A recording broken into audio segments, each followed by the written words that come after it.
God is good. All the time. It is good to be together today, and it's good to be able to come and worship God together. Again, if you're visiting with us, we're just so thankful that you have chosen to be here today. And we are just thankful for the opportunities to come together and to serve, to worship, to study together as a family. This morning, we are going to begin a 3-week study on the subject of family dynamics. Now, I have gotten kind of out of doing a lot of series studies, but we're going to focus in on the family for the next several weeks. And specifically, we're going to look at how can our families function as God has called us to. Now, before you close your ears this morning thinking that, well, I don't have kids at home, or I'm single, and so this isn't going to apply to me, the reality is that the principles we're going to be looking at over the next few weeks, while we are going to be specifically talking about the family unit, these principles apply to all relationships.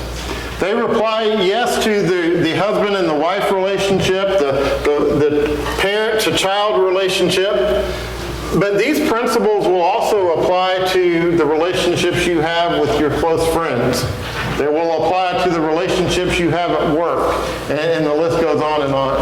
You see, these principles are principles that apply to relationships, and especially the relationships we have within the family of God.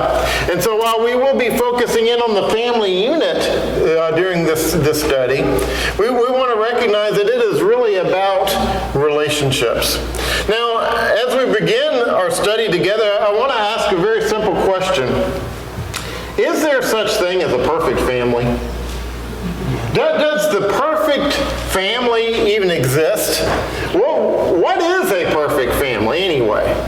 You know, what does it mean to have a perfect family? I have been taking some classes for working on getting my master's, and one of the classes that I'm taking this semester, they started talking. One of the students in the class kept talking about the normal family, and the professor finally said, "Wait a minute.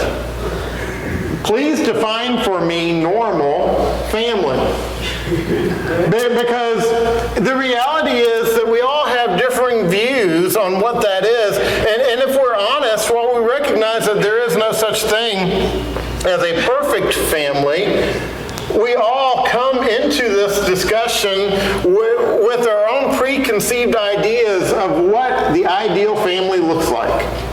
We all have these ideas of what we think the ideal family should be, what it should look like. And the reality is for us that if we go into Scripture, if we just go through God's Word, we find out that the Bible is filled with example after example of people or families that by today's standard would have been considered dysfunctional. All you have to do is go to the very beginning of the Bible, go to the first few chapters of Genesis. You find a family, the mom and dad's names were Adam and Eve. The first 2 children they had were Cain and Abel. What did Cain do to his brother?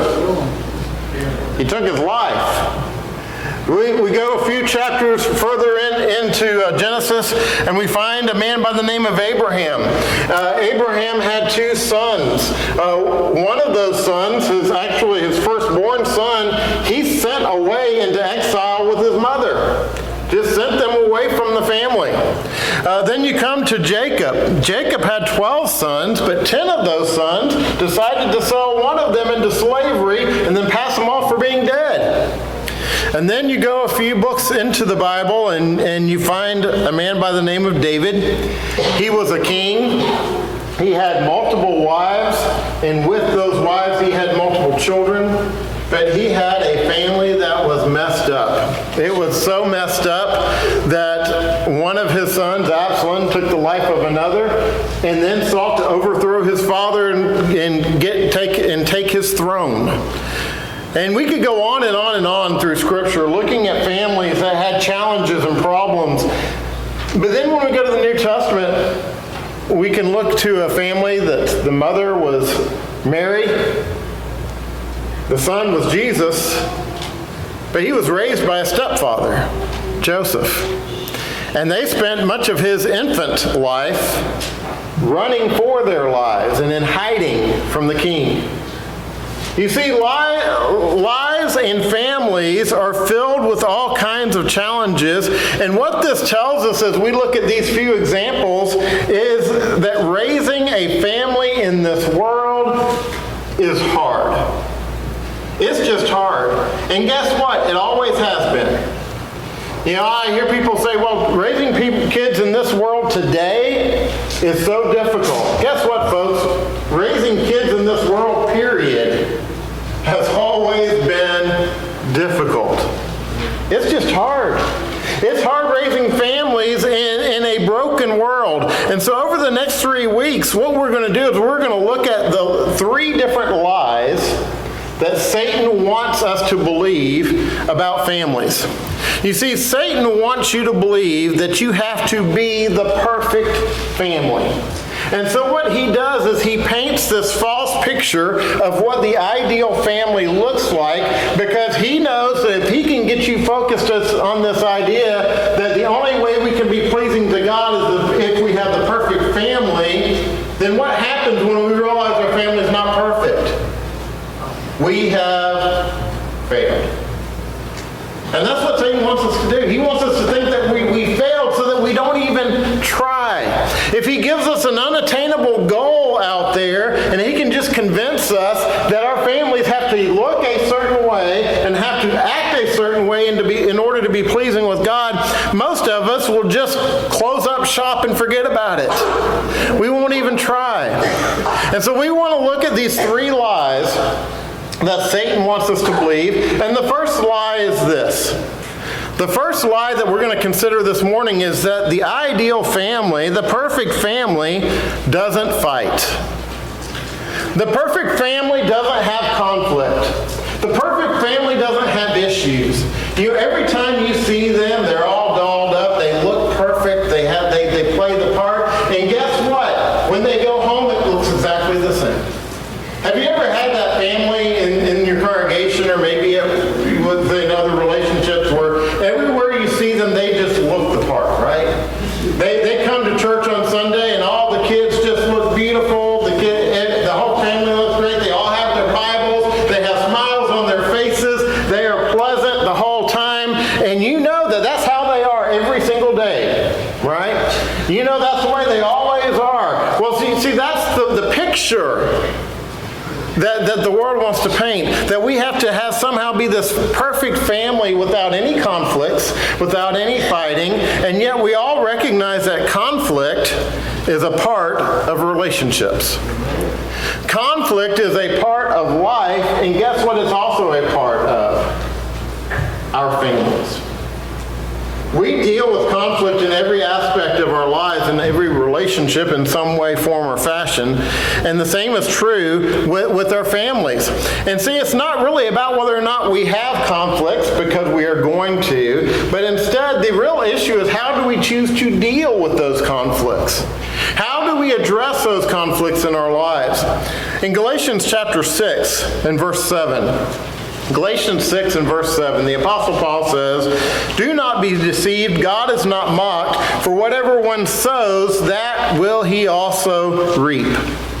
Now, Paul's not specifically talking about conflict here, but there is a principle that applies, and that is that our actions have consequences. One of the things, and teenagers, if you hear nothing else, today, in this lesson, hear this. That our actions, when we enter into conflict with our families, those actions have consequences. The words we say have consequences. The actions we take have consequences. This applies for all of us, but we all need to consider that what we sow, we will also reap. And so when we enter into conflict, whether it be within our families or in the workplace or in any relationship, when we enter into conflict, the way we respond to that conflict is going to have consequences. And so we need to understand that what we do, how we act, how we respond, all of these things matter.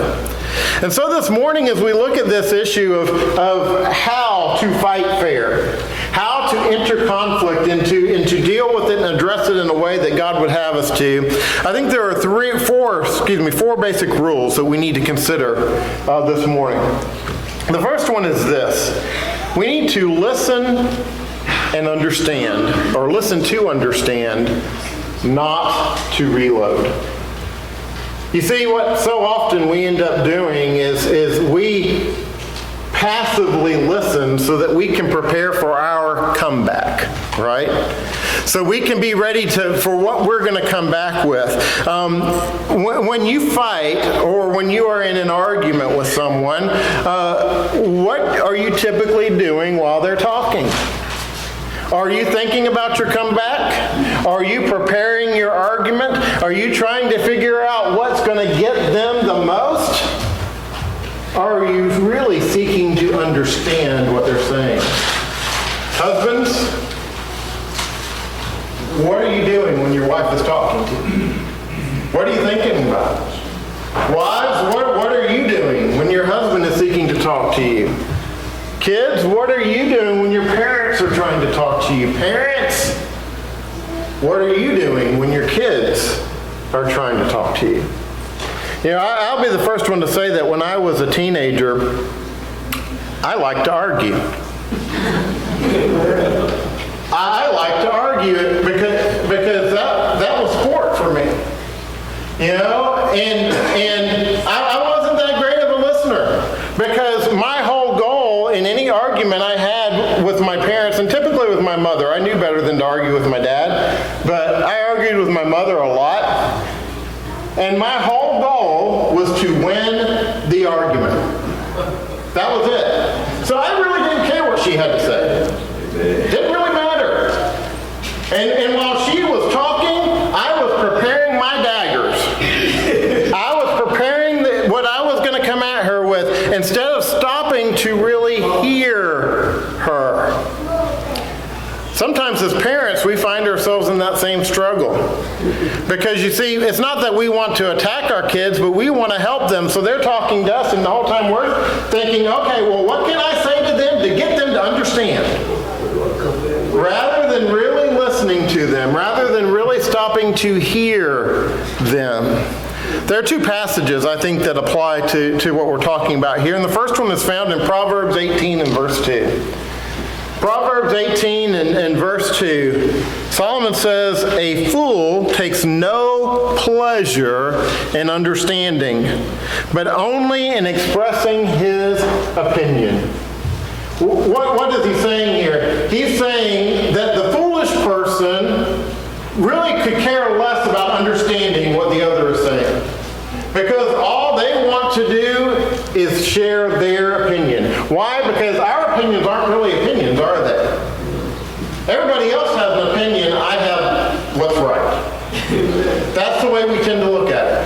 And so if I can just get people to see my point of view because my point of view is right, I don't need to listen to your opinion because I have what's right. And so I'm going to give you what's right. And so I'm not going to bother to listen. And God says, if you do that, you are a fool. You are foolish. If you do not seek to understand, but instead just pin everything on your own opinion, that is foolish. But then look at what James says in James chapter 1, verses 19 and 20.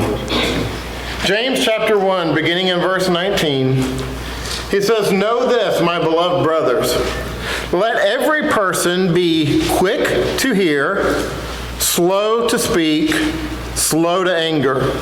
For the anger of man does not produce the righteousness of God." Now notice what he says here. He says we need to stop, get control of our anger, and we need to listen rather than being the first to respond. And so one of the first things we can do in dealing with any conflict in our lives is listen to understand. Stop focusing on how we're going to respond and just hear the other person. But then rule number 2 is we need to talk to help, not to hurt. You see, when you're in an argument, do you use your words as ointment or as a dagger? Do you use your words to attack, or do you use them to heal, to help? You see, when we're dealing with family situations or any relationship, we need to focus on using our words to help and to build up, to strengthen, to edify, rather than to tear down. You know, I think back to some of the words that I used to my parents when I was a teenager, and I will be honest with you, I'm ashamed. I still, to this day, I'm 55 years old, and I can still remember some of the hateful and hurtful words that came out of my mouth. And I still, to this day, feel shame for those things. Because you know what? That hurt's still present. That the memory of those things, that doesn't go away. We can move beyond. But you see, once those things are out there, they are out there. And they are hard to take back. You know, how many of us in our marriages have said things in our marriage relationship that we look back at and we are just ashamed? You see, those words are not helpful. Those words tear down. Instead, we need to seek to build one another up in our families, within the church, within our relationships. Let's look again in Ephesians 4, but this time let's move over to verse 29. Ephesians 4 and verse 29. Paul says, "Let no corrupting talk come out of your mouths, but only such as is good for building up, as fits for the occasion, that it may give grace to those who hear." Paul says here our words matter. And he says, so we are not to let any negative or hurtful or destructive talk come from our mouths. It should not be there. But instead, we should use our words to build up, to strengthen, to edify, so that we might give the grace of God to those who are hearing it. But then let's read James 1, verses 19 and 20 again. James 1, 19 and 20, as we already read, he says, "Know this, my beloved brothers, let every person be quick to hear, slow to speak, slow to anger, for the anger of man does not produce the righteousness of God." You see, what comes out of us because of anger, there's nothing good there. Nothing good is going to come when we respond out of anger and we use words out of anger, out of hurt, out of pain. And so he says here, take the time to stop and to hear and to deal with your anger before you feel like the need to respond. Because the righteousness of God is at stake. That being in that relationship with God is at stake. And so we need to talk in order to help, not to hurt. But then rule number 3 is to address your conflict before it becomes too big to handle. Deal with your conflict early on. Address your conflict as soon as you can deal with it rather than letting it fester. You know, I have found over the years in working with families that we have a tendency to do one of two things in families most of the time. We either function on this attitude of if we ignore it, it doesn't exist, right? And so if we just pretend it's not there, then it's not really there.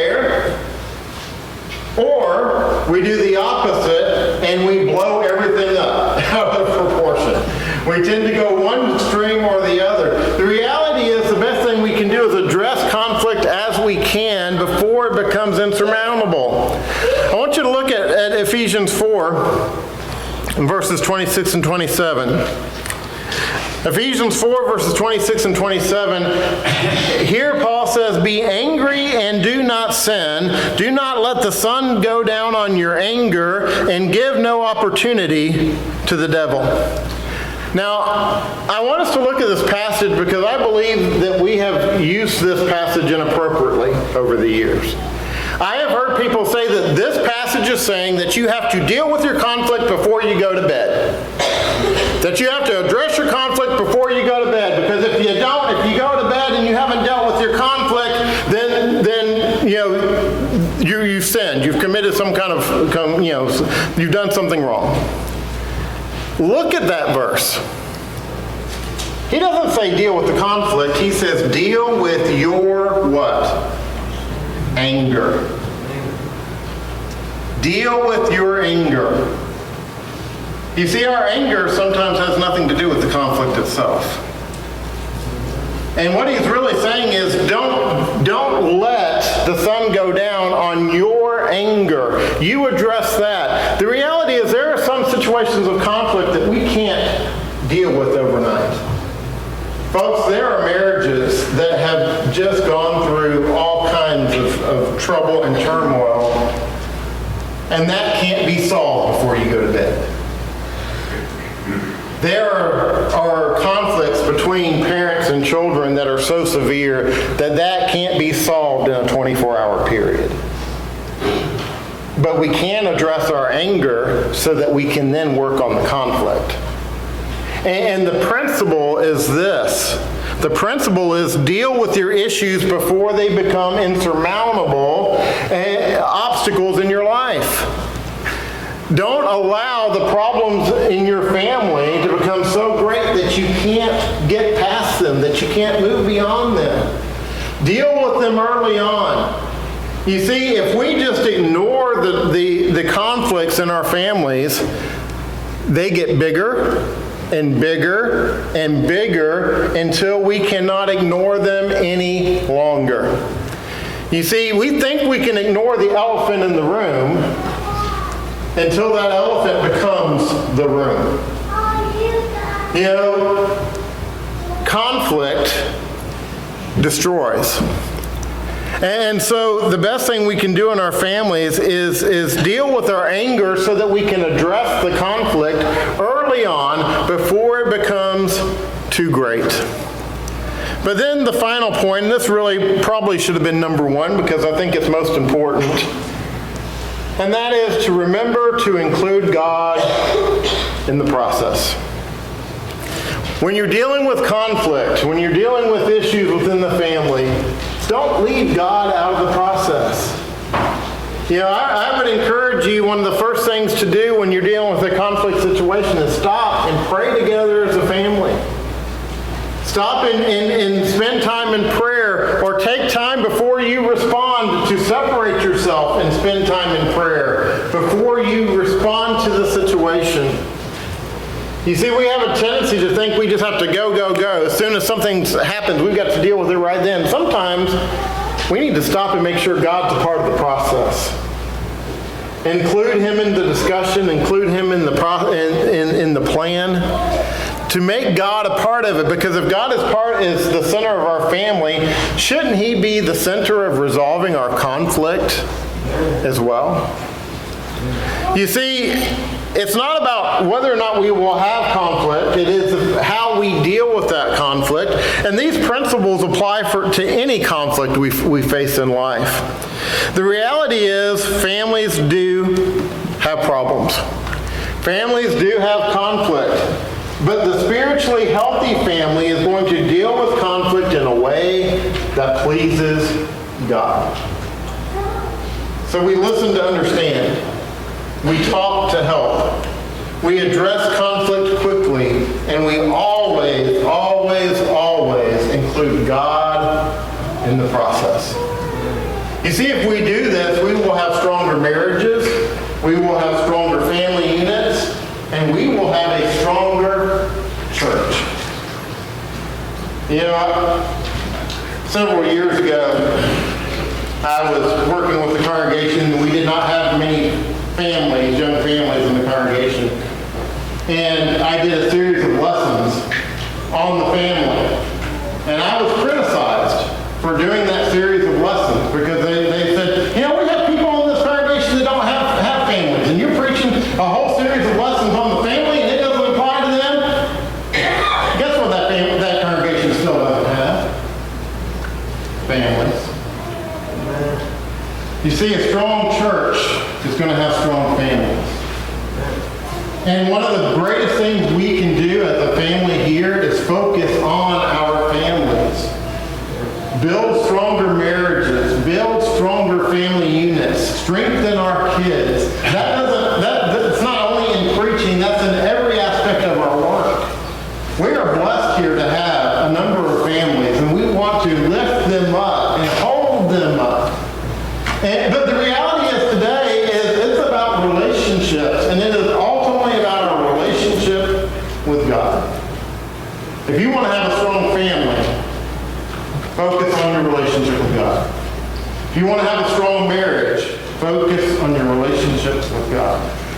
If you want to have a strong relationship with your friends, if you want to have a strong, healthy relationship with your boss, whatever it is, you focus on your relationship with God, and those relationships will find their place. You see, it's not about whether or not we will have conflict, but it's whether or not we include God in every aspect. So this morning, is there good conflict? There is when we settle it as God has called us to. We're going to be singing a song of encouragement in just a moment. And this is a time for us to reflect and for us to really consider our relationship with God, our relationship with God's people, and where we are in our lives in this spiritual journey. So this morning, if you need the prayers, the encouragement of this congregation, we encourage you to come and make those needs known. If you're not a Christian today and you want to give your life to Christ, you want to be baptized for the remission, the washing away of your sins, today there's no greater opportunity than today to take that step. But above all,